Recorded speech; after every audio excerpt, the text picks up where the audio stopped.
Hello, welcome to today's video, and it's going to be my top 10 romance manga to celebrate Valentine's Day. I don't celebrate Valentine's Day, I've been single for a long time, but at least I have my manga to keep me company, and maybe this will help you find some romance manga for Valentine's Day. I think I've come a long way in my manga reading journey. If you were here since the beginning of my channel, I was always adamant about not liking romance manga. I only liked 2 of these series on this list at that point, so that being said, I think I have come a long way. I've expanded my tastes, and now I do enjoy a little romance manga now and then. Or all the time, because it's taken over my collection. But without further ado, let's get into it. And I apologize if you can hear birds chirping in the background. They think I'm Cinderella or something, I don't know. But first, let's start with Blue Flag. So Blue Flag is a high school romance shonen manga that has some LGBT+ themes. I really like this one. It's probably the most dramatic one on this list. I'm not one for really drama in my romance. Most of these are going to be more lighthearted.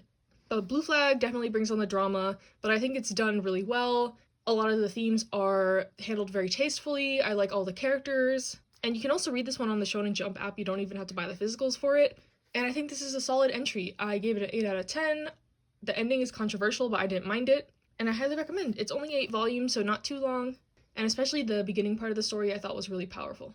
Next, moving on to Tomo-chan is a Girl. This is more of a rom-com manga. It's 4 koma, and the story essentially follows Tomo. She's kind of a tomboy, and she has a crush on her childhood friend June, but he doesn't really see her as someone he would want to date.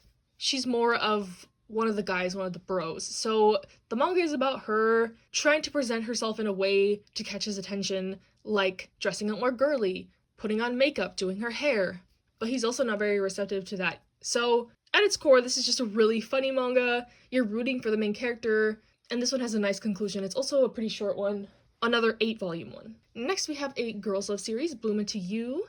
This one is another 8-volume series. I think 8 is the magic number in this video, but this one is another high school one. It's about the student council president falling for this girl. She ropes her into the student council, and a lot of self-discovery type stuff in this one. The president has some things she's dealing with in her past, trying to live up to the shadow of her deceased sister, and this character is kind of figuring out if she's asexual or aromantic. She's not sure if she can even experience love, or what a relationship would look like in any capacity, romantically or platonically. So I think that's what makes this series more unique. It explores a lot of interesting themes that I haven't seen in manga very often, and I highly recommend this one. It's not my favorite girls' love series, but again, it's a short one, easily digestible, has a satisfying ending, with nice messages and discussions.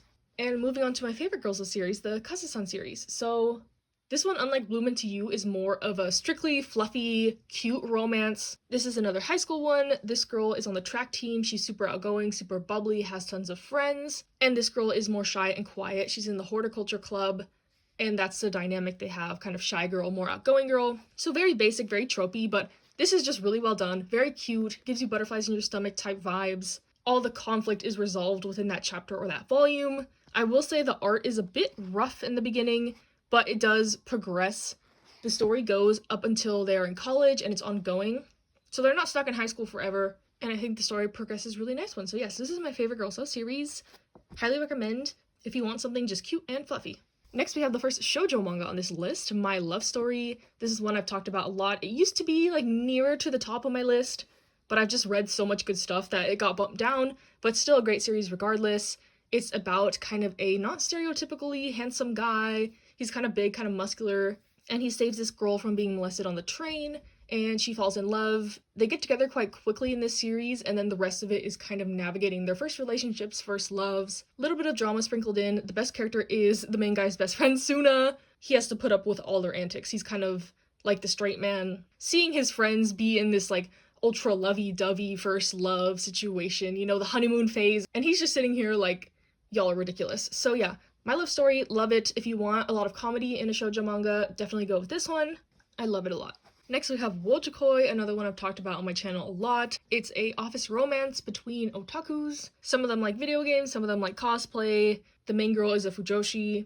But this one is just wholesome and sweet. More adult situations since they are working in an office. They're in their late 20s, early 30s, which is pretty unique in what's published in English right now. But for this one, I have said in the past, I recommend watching a couple episodes of the anime. It's on Amazon Prime. Because at least in the first couple volumes, it's very episodic, and if you're not like established to the story, it might be confusing, and I know that's put some people off before, but in total, I love this series. I'm so attached to the characters. It's ending soon. The last volume comes out in May, which is going to be really sad, but it's been a long time coming with this one. The releases have been really slow, but I just love the series. Like I said, I love the characters. I've reread this so many times. It's one you can easily pick up if you're having a bad day, read a couple chapters, laugh, squeal, whatever, put it back down. And I hope the ending sticks the landing. If it does, this is probably gonna move up closer to the top, but for now, it's simmering right in the middle. Next, the most recent series I've read, Kimi ni Todoke. This is a shoujo manga again. This one's a long one though, it's 30 volumes, and I think the sheer length of it means you have to love it if you've gotten that far.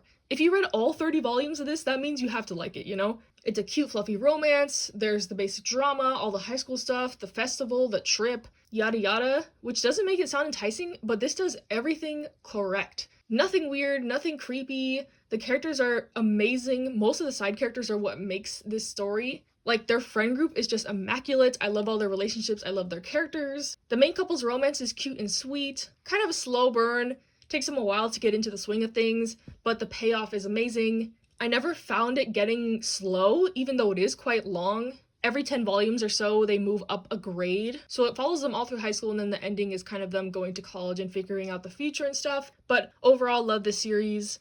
I know it's a bit harder to find. This one and another one on this list are kind of out of stock / potentially out of print. But if you can find good deals and are willing to wait, this series is definitely worth it. I highly recommend it. Next, we have My Dress Up Darling. This one is just amazing. I love this manga so much from only the first 4 volumes. These releases are really slow, but I can see it progressing to be one of my all-time favorites if it keeps going in the direction it's going in. So the story is about this girl. She loves cosplay, she loves anime, she's an otaku, but she doesn't know how to sew. And she meets this guy, Gojo, in her class. He makes henna dolls. That's his family business, so he knows how to sew, he knows how to do makeup, and she approaches him to help her make a costume, and he agrees. But this series is so much more than that. The romance aspect is not super prevalent, but it's getting there. It's so wholesome. They have such an encouraging dynamic. I love them both as characters. You might think Gojo would be kind of like the stereotypical self-insert male lead, but he's not. He has a lot of depth to him. And Marin as well. She looks like she might just be the popular pretty girl with no brain. But some of the things she says in here are really good lessons that I've taken into my own life. And I'm like, damn, this ecchi manga really hits different. Like I said, it is an ecchi manga, so you should be maybe 18 plus to read this. Just some panty shots, fan service type stuff, nothing explicit really yet. But I love this series. The anime is coming out this season. They're doing a gorgeous job with the animation, especially. A little bit heavy on the fan service at times, but I can overlook that because it just looks so beautiful. I'm glad this is animated. I'm glad this is getting more hype. Hopefully that means they'll release them faster. I think they're up to like volume 7 in Japan, and we're just barely getting 5 in April after like a year-long wait. But I highly recommend this, like I said, for a older age group. I'm just really loving it. I've also reread these volumes a ton because I'm waiting for the next one to come out, and I'm loving my time with it. Creeping up the list, my number 2 spot, High School Debut. This is by the same author as my love story. And this is one I think goes under the radar a lot. I don't hear a lot of people talking about this, but hopefully I've convinced at least a few people to pick it up. It's essentially a story about this girl that starts high school. She wants to get a boyfriend, kind of shed the image she had in middle school. She was on the baseball team, she was more of a tomboy, and she's never really paid attention to the trends and fashion. So she seeks the help of this guy, Yo. He's very popular, he's very stylish, even though he kind of hates the attention he gets, but he agrees to coach her to kind of become this girl that she wants to be, that she thinks will attract guys. And I know the premise sounds so stupid, but trust me, this is really good, very funny, and also has some good lessons about like self-love and not changing yourself for others, which seem cheesy and cliche. But this just executes it perfectly. Minimal drama, just cute fluffiness. I cried, I laughed. This is the total package in my opinion, and I really love it. It might be my top favorite shoujo manga / romance manga, but I haven't reread the number 1 pick in a while, so we'll see how that goes. But yes, I love High School Debut, highly recommend. And before we get to my number 1, I wanted to talk about some honorable mentions, you know.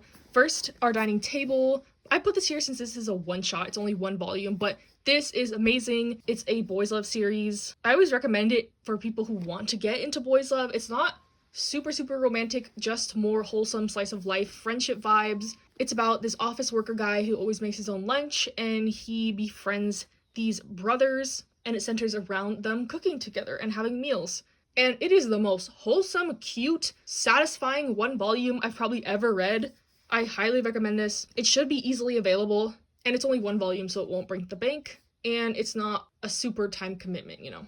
Next, we have My Love Mix-Up by the same artist that does My Love Story. This is only on the honorable mentions because only 2 volumes are out right now. There's also a drama I know that was really well received and goes past where we've been in English so far. But essentially, this is a romance story that evolves from a misunderstanding involving an eraser. I won't spoil much more because even at the end of volume 1, there's kind of like a plot twist. But this is gearing up to be a BL story, even though the main character initially likes his female classmate. But like I said, I won't say much more. This one is really funny, really cute, amazing art, and I'm excited to see how it goes on from here. And another one in the same vein, Skip and Loafer, only 2 volumes I have read of this so far. And this one has been going more in the slice of life direction, not much romance at all, but with the potential to maybe have romance between these two. But if not, I still think it's an amazing series. Essentially, it's about this main character who moves to Tokyo from the countryside, and it's her adapting to this new environment. She's kind of quirky, kind of doesn't fit in, but her classmates have kind of adopted her into it, even though at first she was kind of weird and awkward. And it's her story of trying to integrate into the class and make new friends, and it's lovely. This one just gives me the wholesome, good, happy vibes when I read it, and quickly becoming one of my favorites if, like I said, it keeps going in the direction that it is going in. I really love it. Volume 3 just came out. I haven't got my hands on my copy yet, but this one is getting an anime. It was announced like a couple months ago. I don't know when it's coming out, but I'm assuming that means it's pretty popular in Japan, which means more volumes for us, which is a yay. And then nobody is surprised. My number 1 pick, Lovecom or Lovely Complex. This is an older shoujo. I think it is so high since it is very nostalgic for me. I haven't reread it in a while because I can't get some of the volumes. It's a very out of print / hard to find series for some of them. So maybe I'll reread it and I'll think it's trash like 5 or 6 years later from when I initially read it. But for now, it's staying at the top. My nostalgia-filled brain has it here. And essentially this story is about a tall girl and a short guy. They're in high school. They're kind of regarded as this like comedy duo. They don't exactly get along, but they're still friends. Kind of frenemies, you know? The short guy thinks she's ridiculous. She thinks he's hot-headed and also ridiculous, and it's just really funny. Shenanigans ensue. The side characters are good for this one. The comedy is A+, the romance is A+, wholesome, butterflies, cried, laughed, the works. I love Lovecom, and that's why it's at my number 1 spot. So yeah, that is my list for this Valentine's Day 2022. This may change, this may evolve. I'm constantly reading new stuff. Some of these series may go downhill that aren't completed, you know? Lots of things could happen. But for now, this is my list. Hope you got some recommendations. Let me know what you think. Do you hate any of these? Do you love any of these?